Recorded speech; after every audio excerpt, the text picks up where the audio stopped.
vous comprendrez qu'on ne va pas être déconnecté ce matin avec le thème que nous allons aborder, puisqu'il s'agit ce matin de voir le cheminement de Job au travers de la petite parenthèse qu'il a vécue dans sa vie, le petit moment qui n'a pas été simple à gérer pour lui.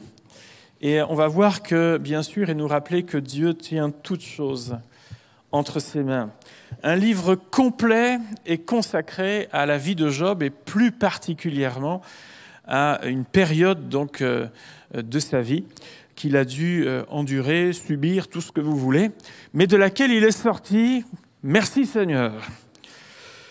Le thème de ce livre, c'est gérer bien sûr les temps de souffrance, les temps d'épreuve. Et nous allons voir qu'au travers de différents passages clés de ce livre, le cheminement de Job au sein de la tempête qui a sévi dans sa vie. Même si Dieu ne permet pas que nous soyons, vous savez, tentés ou bien éprouvés au-delà de nos forces, c'est-à-dire que Dieu met une limite à toute chose, eh bien, à l'image de Job, nous sommes tous sujets, un jour ou l'autre, à des moments difficiles. Et si vous n'en avez jamais eu dans votre vie, juste patientez encore un peu, ça va venir. Ce n'est pas une prophétie, mais ça va arriver. Ici, ça vous est déjà arrivé, ça ne veut pas dire que ça ne vous arrivera plus non plus.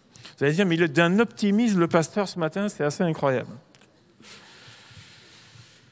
Mais le fait d'étudier le livre de Job, qui fait partie de la Bible, comme tous les versets qui nous poussent à aller de l'avant et tout ce que vous voulez, mais le fait aussi d'étudier le livre de Job nous permet de voir comment mieux gérer l'épreuve, comment mieux gérer les temps de souffrance, d'incompréhension, afin d'éviter aussi d'empirer encore la situation, parce que vous savez qu'on est quand même des acteurs clés dans ces moments-là.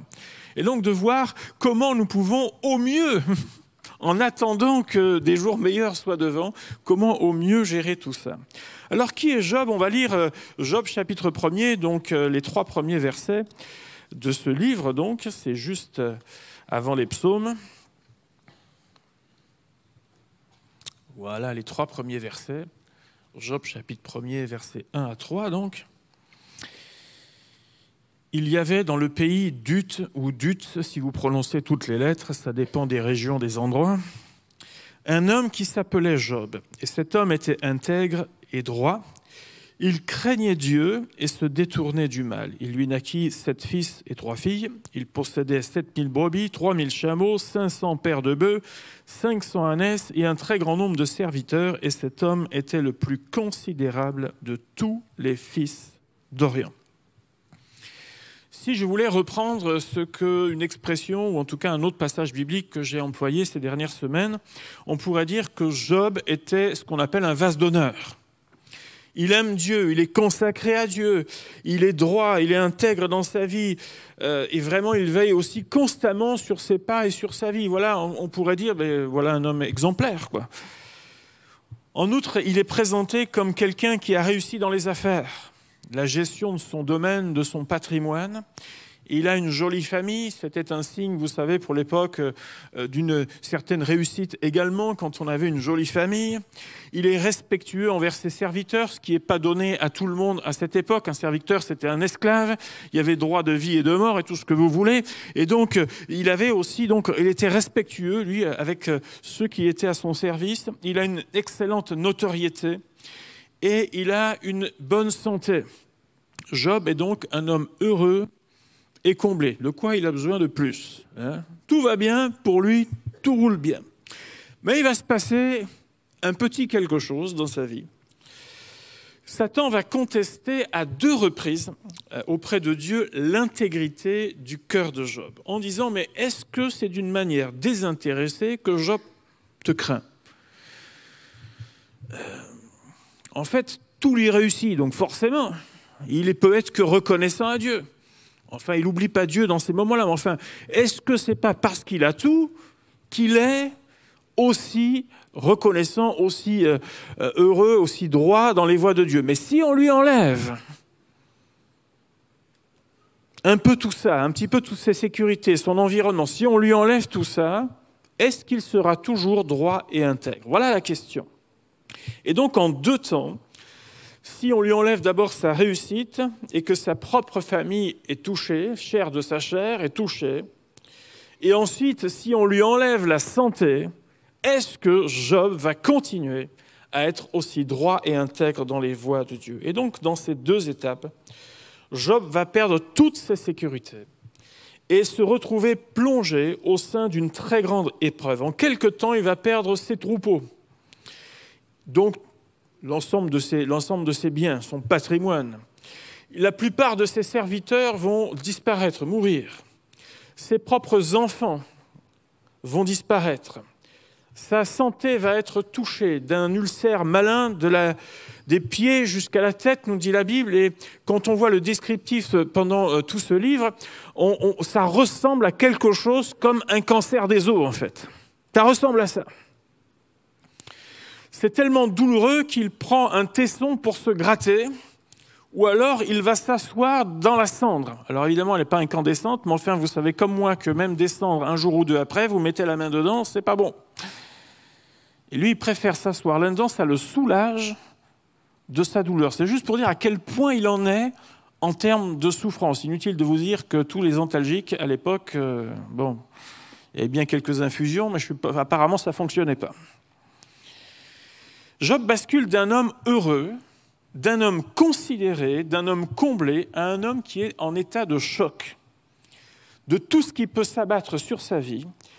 Et c'est un homme qui va souffrir terriblement dans son propre corps. Il est sans force et il est alité. Et pour couronner le tout, la première parole d'encouragement qu'il va recevoir dans ce temps de souffrance sera celle de son épouse.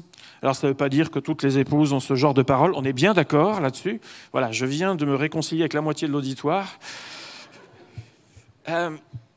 Mais sa femme lui dit « Tu demeures ferme dans ton intégrité, maudis Dieu et meurs. » C'est-à-dire, sois le prochain sur la liste, de toute façon c'est fini, allez hop, on arrête tout. Laisse tomber Job.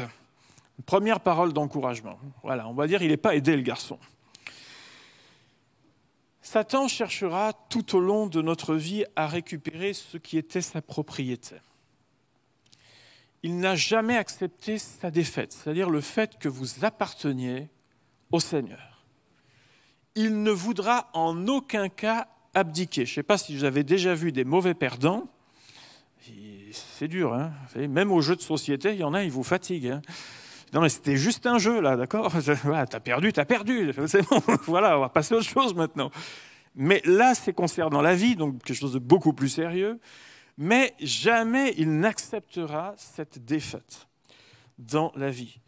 Et pour ça, il va utiliser différents moyens pour essayer de récupérer ce qui était sa propriété auparavant. Il va utiliser le doute. Dieu a-t-il réellement dit? Vous vous rappelez de cette parole, et ça, le doute qu'il introduit dans la tête des gens, ça fonctionne assez bien. La convoitise, c'est-à-dire tout ce que l'on n'a pas, mais qu'on voudrait attraper. La tentation, tout ce que l'on n'est pas.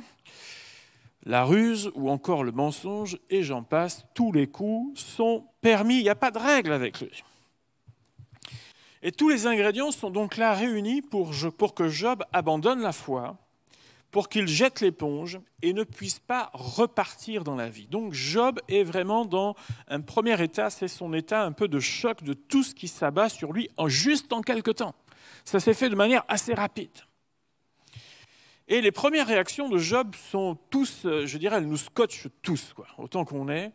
On va voir donc dans son cheminement que sa première réaction, alors qu'il est dans ce choc des nouvelles qu'il reçoit, de sa propre santé qui est touchée, au chapitre 1er, verset 21, il va dire « Mais je suis sorti nu du sein de ma mère, et nu j'y retournerai dans le sein de la terre. L'Éternel a donné, et l'Éternel a ôté, que le nom de l'Éternel soit béni. » Il dit chapeau Job, franchement. Verset 2, alors que son épouse l'encourage vaillamment, il va lui dire « Tu parles comme une femme insensée », donc là on rentre dans la dispute interne du couple, « mais nous recevons de Dieu le bien et nous ne recevrions pas aussi le mal. » Grande philosophie, n'est-ce pas, de la part de Job, mais au travers de ces deux réactions de Job, on pourrait dire « mais quelle belle réaction, je veux dire, digne par rapport à ce qui lui arrive ». On pourrait dire même quelle belle réaction spirituelle d'être capable de prendre du recul par rapport à sa situation, qui est assez complexe. Il fait donc face à cette situation avec une grande dignité.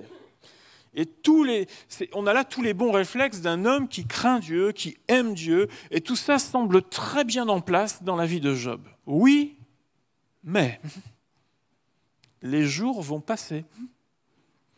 Le lendemain, la souffrance, elle n'est pas partie. Là. Il va passer de sales nuits. Et ça ne va pas durer un jour ou deux, même si on n'a pas toute la notion du temps dans ce livre, mais on sent que c'est une situation qui s'installe. Ce n'est pas juste un choc d'un jour, c'est quelque chose qui s'installe dans sa vie. Chaque jour, il souffre. Certainement que, comme vous et moi, il va cogiter sur tout ce qui s'est passé et même se commencer à se poser des questions du comment, du pourquoi.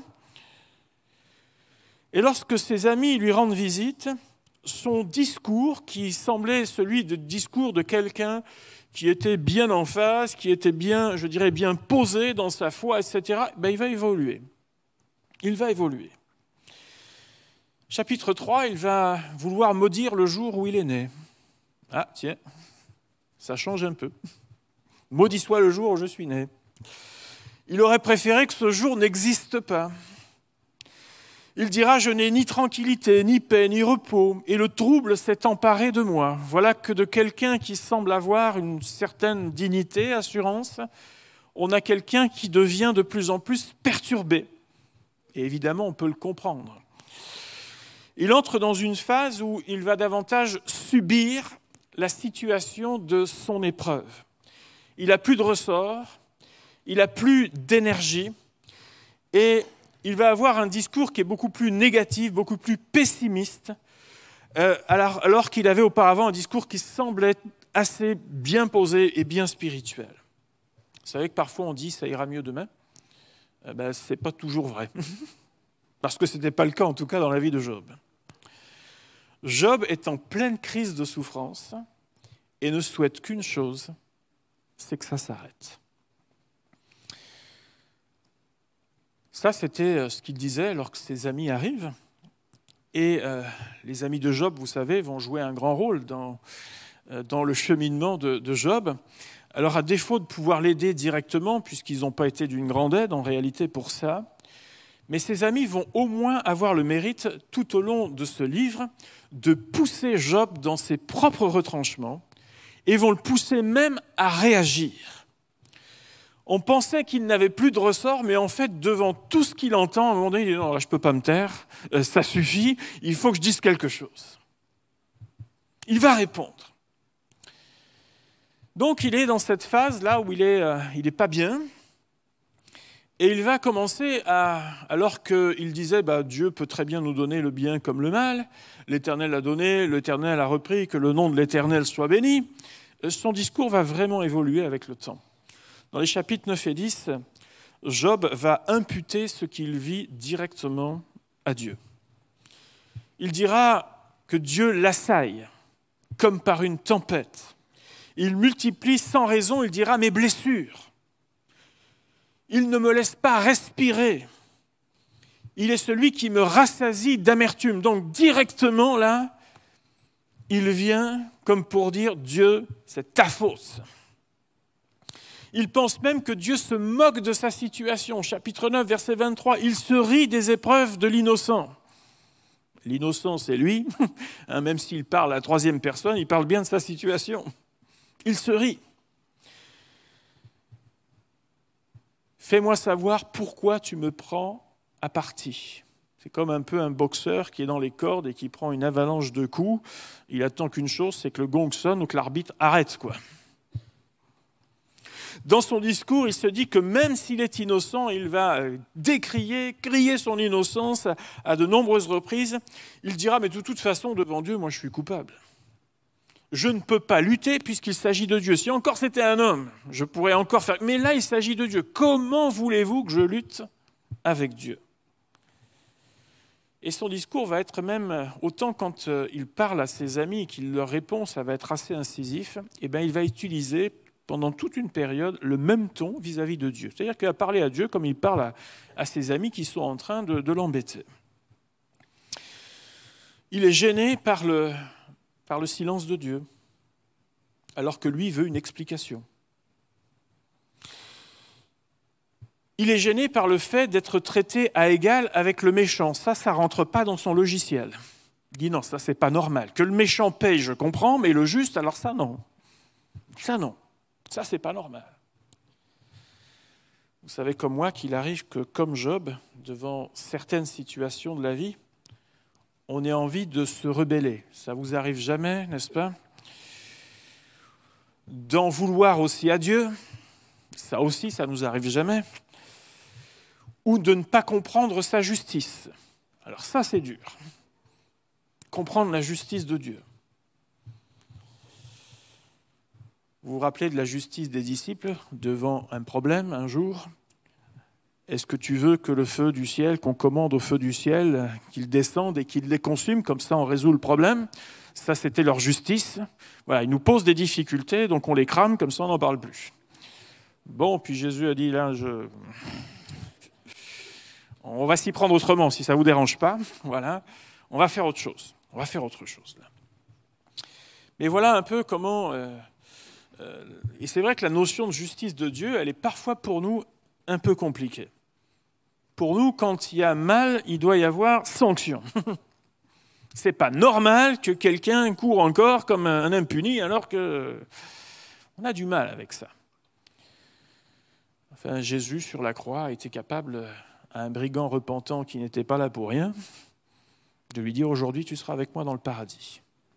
C'est dur parfois à comprendre que même quelqu'un qui a eu une vie loin d'être irréprochable, qui a laissé de mauvaises choses derrière lui, qui traîne des grosses casseroles, que s'il se repent avant de fermer les yeux, nous le retrouverons dans l'éternité. Parfois, ça ne rentre pas bien dans notre logiciel. Et c'est pourtant une réalité, s'il est sincèrement repentant devant Dieu. Et la justice de Dieu. Il va connaître aussi le mépris, et vous savez que c'est souvent le lot des faibles. Alors donc, il a vécu un choc, Job, et là, il est en train de vivre ce qu'on appelle une digestion douloureuse de ce qui est en train de se passer. C'est-à-dire l'assimilation de sa situation, ça ne se fait pas sans fracas. Il y a tout qui est bousculé dans son être. Et par la suite, il va avoir ce qu'on appelle une alternance entre prise de position positive et fragilité.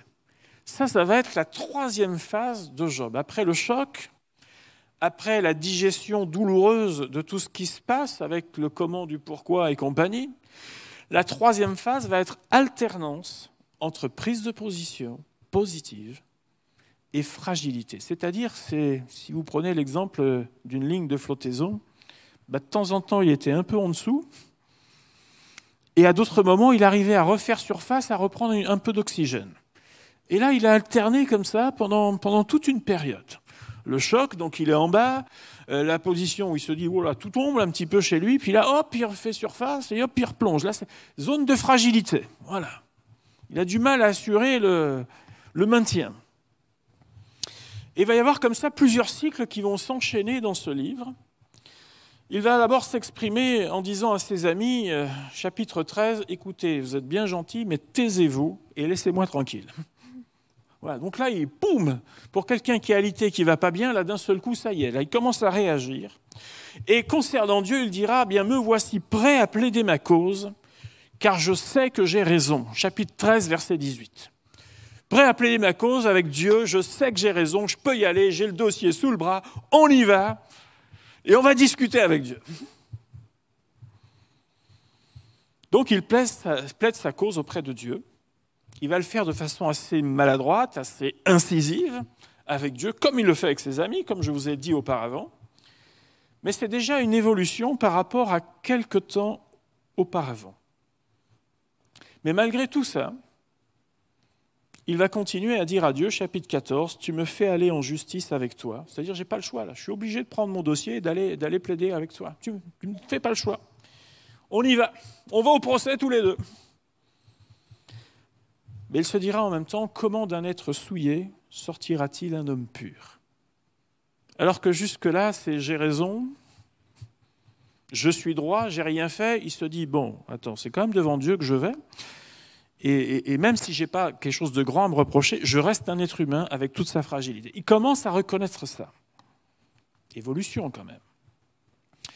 Mais s'il se dira, mais dans cette plaidoirie que je devrais faire, j'ai perdu d'avance. Et tout ce qu'il pourra dire devant Dieu, il va prendre le même ton qu'il le fait avec ses amis, et il prendra un ton assez affirmatif, assez incisif pour ça. Et Job passe donc du fait d'en vouloir à Dieu au fait d'avoir envie d'aller auprès de lui pour défendre sa cause, même s'il est pessimiste. Il dit « j'y vais, mais de toute façon, je vais perdre ». Voilà de quelle façon il envisage ça. Et à nouveau, alors qu'il semble essayer d'aller reprendre un peu d'oxygène, un peu d'énergie pour dire « allez, j'y vais, même si je sais que je ne vais pas gagner, mais au moins j'y vais, il entendra ce que j'ai à lui dire ». Mais à nouveau, l'intervention de l'un de ses amis va le plonger dans un temps de fragilité. Ça va le déstabiliser. Fin du premier cycle.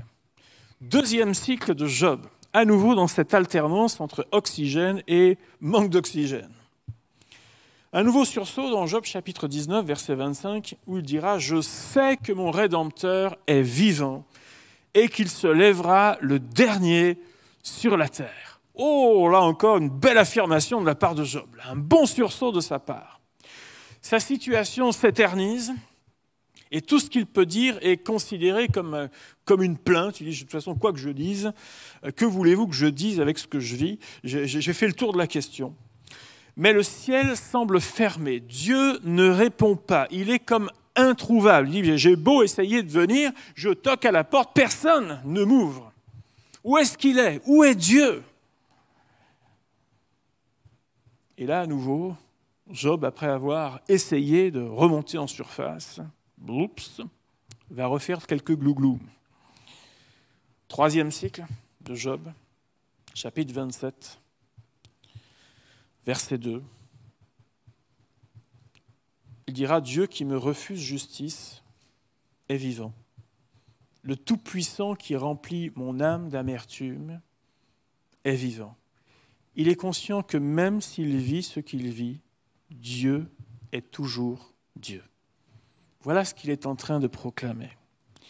Et ce nouveau sursaut, après plusieurs tentatives, va l'aider à nouveau à plaider son innocence devant Dieu et va être à l'origine du dénouement même de cette histoire. Vous savez que lorsqu'une personne passe par une période difficile, elle peut parfois passer d'un état à l'autre assez rapidement et avoir un discours assez contradictoire en fonction du moment. Vous dites, mais non, je suis passé là, le voir ou la voir hier, mais ça allait bien. Oui, ça c'était hier.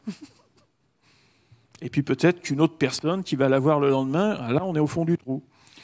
Donc c'est parfois cette période qui est un peu d'alternance entre sursaut de foi, sursaut, et puis la réalité qui continue à me tirer vers le bas. C'est pas toujours simple pour ces gens d'avoir la bonne attitude, le bon discours. Et puis tout ça, c'est sans compter sur le timing de Dieu. Qui sait ce que Dieu fait ou est en train de faire dans la période que nous vivons? Pour certains, ça va vite, et pour d'autres, allez vous en savoir pourquoi, ça s'éternise. Et qui est capable de répondre le comment du pourquoi? Bien malin. Donc, Job a vécu le choc, Job a vécu une digestion complexe, il a alterné entre périodes, on va dire, positives et périodes où il se retrouve à nouveau plongé, tiré par sa situation. Et alors qu'il va plaider son innocence de façon beaucoup moins tranchante cette fois-ci, au chapitre 31, devant Dieu, il va simplement rappeler ce qu'il a été sur le plan moral dans sa vie, le détachement qu'il a des biens matériels. Moi, je ne m'attache pas à ça, même si ça fonctionnait, je ne m'attache pas à ça, je m'attache à Dieu avant toute chose. La conduite qu'il a eue envers les autres, il va le rappeler. Et cette fois-ci, il faut attendre le chapitre 38. C'est long pour que Dieu commence à répondre. Dieu sort de son silence dans ce livre au chapitre 38. Tout le reste, il était livré, entre guillemets, à lui-même et à ses amis qui ne l'ont pas beaucoup aidé. Mais lorsque Dieu va intervenir, il va le faire de façon assez étonnante. Il va lui dire, chapitre 38, verset 3, « Saint terrain comme un vaillant homme, je t'interrogerai, et toi, Job, tu vas m'instruire. » Il dit à quelqu'un qui est alité, diminué, qui souffre le martyre, « Saint terrain », autrement dit, « Lève-toi, apprête-toi comme quelqu'un qui va faire des travaux ou bien qui va partir éventuellement à des choses plus complexes, quoi. En tout cas, comme s'il disait, allez hop, tu te lèves, prépare-toi, j'ai un quiz pour toi. Il dit à un homme qui n'a plus que la peau sur les os, c'est comme ça que la Bible décrit, qui est diminué, il dit, lève-toi, et il va l'assaillir de questions. Je ne sais pas pour vous, mais je n'ai jamais appris cette pédagogie, moi. Mais vraiment jamais. Tous les soignants là, qui sont là, les personnes qui accompagnent d'autres, je ne sais pas si vous avez appris ce genre-là de pédagogie, mais moi, jamais. J'imagine une personne qui ne va pas bien. Je lui dis, écoutez, c'est bon, levez-vous, déjà. Et ensuite, je vais vous poser un tas de questions qui n'ont rien à voir avec votre problème. Mais à mon avis, la personne, quand elle sort du rendez-vous, elle va dire « Ce pasteur, il est malade, quoi. Je suis venu voir un fou. Il va pas bien. Il a manqué de tact et il a manqué de compassion. » Là, on le traîne comme une casserole pendant longtemps, je ne vous dis pas. Mais c'est quoi cette pédagogie de Dieu, là?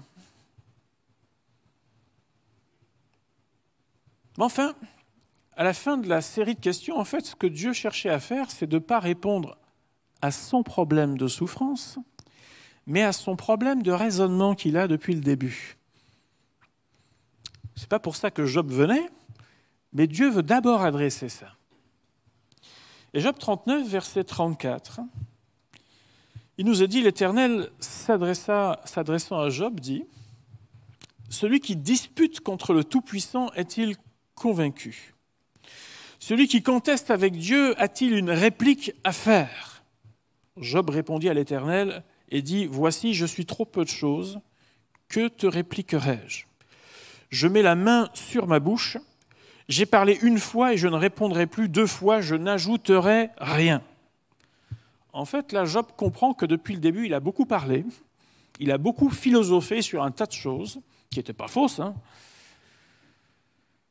Mais là, il semble dire à Dieu, écoute, c'est bon, j'ai compris, j'ai trop parlé là. Je capitule. Mais Dieu repart à nouveau avec une deuxième série de questions. Job, toi, tu crois que tu as compris? Mais non, en fait, non, on va continuer là. On va continuer. Et il enchaîne à nouveau sur un tas de questions, comme pour lui dire, mais tu n'as pas compris, alors saint terrain comme un vaillant homme, une deuxième fois, il va lui dire, apprête-toi, je t'interrogerai, et toi, Job, donc tu vas m'instruire. Et il continue sur sa deuxième série de questions. Et là, à la fin, Job, il dit, c'est bon, drapeau blanc, on arrête, au chapitre 42, premier verset, on arrête là, on arrête les frais. Il répondit à l'Éternel, je reconnais que tu peux tout, et que rien ne s'oppose à tes pensées. Quel est celui qui a la folie d'obscurcir mes desseins? Oui, j'ai parlé sans les comprendre de merveilles qui me dépassent et que je ne conçois pas. Écoute-moi et je parlerai. Et là, c'est Job qui parle. Il va dire, je t'interrogerai. Et toi, Dieu, tu m'instruiras. Mon oreille avait entendu parler de toi. Mais maintenant, mon œil t'a vu. C'est pourquoi je me condamne et je me repens. Je me repens sur la poussière et sur la cendre.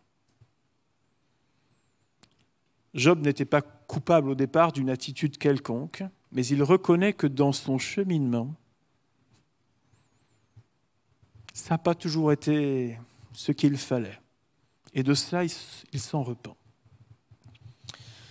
Et Job, à ce moment-là, s'est totalement remis entre les mains de Dieu. Il entre dans ce qu'on appelle une phase apaisée. Il entre dans cette phase où il est apaisé vis-à-vis de sa situation. Il n'est pas guéri, il n'est pas relevé, mais il entre intérieurement dans une phase apaisée. Le plus important pour lui à ce moment-là, ce n'est pas de plaider sa cause. Le plus important pour lui, ce n'est pas de se défendre bec et ongle ou de faire étalage de tout ce qu'il avait compris de Dieu et de la vie jusqu'à aujourd'hui. Mais le plus important pour lui, c'était de recevoir l'instruction de Dieu. Jésus a dit, mon joug est doux et mon fardeau est léger. Et dans ce même passage, recevez mes instructions. Et pour lui, ping, fin de l'épreuve. Fin de ce temps-là. Réhabilitation. Et même Dieu va permettre que ce soit Job qui prie pour ses amis qui n'ont pas été tendres avec lui. Ce livre nous rappelle que Dieu sait toutes choses. Notre parcours, le pourquoi ça va bien et le pourquoi ça va moins bien. Il permet que certains soient élevés et que d'autres soient abaissés comme ils le souhaitent. C'est la raison pour laquelle, si pour une raison quelconque, Dieu permet que vous soyez élevés, n'en faites pas trop d'étalage. Parce que vous le savez, dans la vie, c'est arrivé à des grands monarques, même dans la Bible, du jour au lendemain, terminé. Il fixe une limite à nos épreuves. Nous devons chercher Dieu et notre croissance personnelle plutôt que la justification à tout prix. Voilà une des grandes leçons de ce livre. Or, vous savez comme moi que généralement, on retrouve de l'énergie quand il faut se défendre. Il est difficile de répondre à la question du pourquoi de l'épreuve. Bien malin, qui peut être capable toujours de répondre à tout? Or, c'est une des questions qu'on se pose rapidement. On aimerait savoir le pourquoi du comment, toujours. Je veux comprendre. Bien, parfois, il n'y a pas grand-chose à comprendre. Gardez foi et espérance lorsque tout semble contraire. Facile à dire, difficile à faire. Mais la fin de l'épreuve devrait signifier pour nous que nous avons appris quelque chose avec Dieu. Ça ne veut pas dire qu'on ne peut pas apprendre sans épreuve, mais parfois l'épreuve nous permet aussi d'apprendre quelque chose de la part de Dieu. Et combien, n'est-ce pas, sont capables de dire « oui, j'ai appris quelque chose dans la fidélité de Dieu. J'ai appris quelque chose dans la patience de Dieu. J'ai appris quelque chose dans le Dieu qui pourvoit. J'ai appris quelque chose dans le fait que Dieu tient toutes choses. Il tient le temps et il tient aussi les circonstances dans ses mains. » Oui. Beaucoup d'attributs de la vie chrétienne sont mis à l'honneur aussi dans ce livre, comme la patience, comme la persévérance, comme l'humilité, mais aussi le pardon. Vous savez, Job aurait très bien pu dire, alors que Dieu le rétablissait, « Maintenant, je vais m'occuper des amis. Là. Maintenant que j'ai repris un peu d'énergie, ils vont voir ce qu'ils vont voir. » Mais non, c'est bon. Le Seigneur m'a béni. Et donc, il prie pour eux. Et au-delà de la prière, bien sûr, on comprend que je lâche vis-à-vis de ça. C'est bon, je les laisse tranquilles. Peut-être qu'eux aussi auront appris quelque chose. Alors peut-être que ce matin, d'une façon ou d'une autre, quelqu'un parmi nous, quelques-uns, doivent faire face à quelque chose qui n'est pas simple. Et peut-être que dans la vie de Job et dans ce que j'ai pu décrire ce matin, tu te retrouves dans une des phases. Peut-être dans la première parce que c'est récent, peut-être dans la suivante où tu te sens écrasé par cela et tu en veux à la moitié de la terre. Peut-être que tu es dans une période où tu oscilles entre foi et puis tout te rattire vers le bas. J'aimerais t'inviter ce matin à ne pas perdre courage et que tu sois à l'écoute du Seigneur. Que tu te mettes dans cette position où tu dis « de toute façon, je ne vais rien apprendre à Dieu, il sait toutes choses.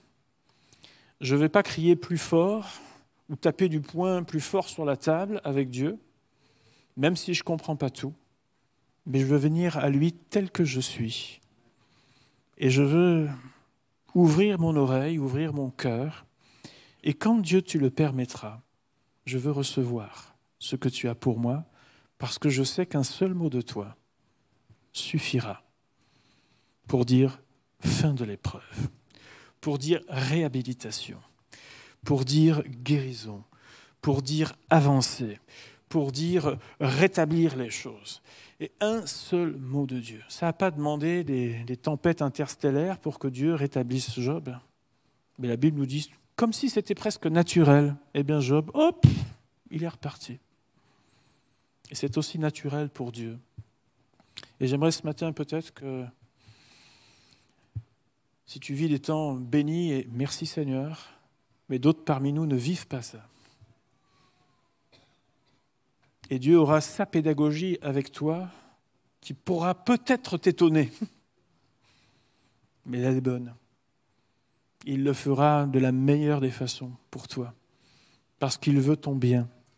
Il veut lui aussi que tu sortes de la période dans laquelle tu es. Et que tu apprennes encore quelque chose de sa part. Que tu sois encore plus près de lui. Et que tu puisses au final dire, oui c'est vrai, l'Éternel a donné, l'Éternel a repris, mais que le nom de l'Éternel soit béni.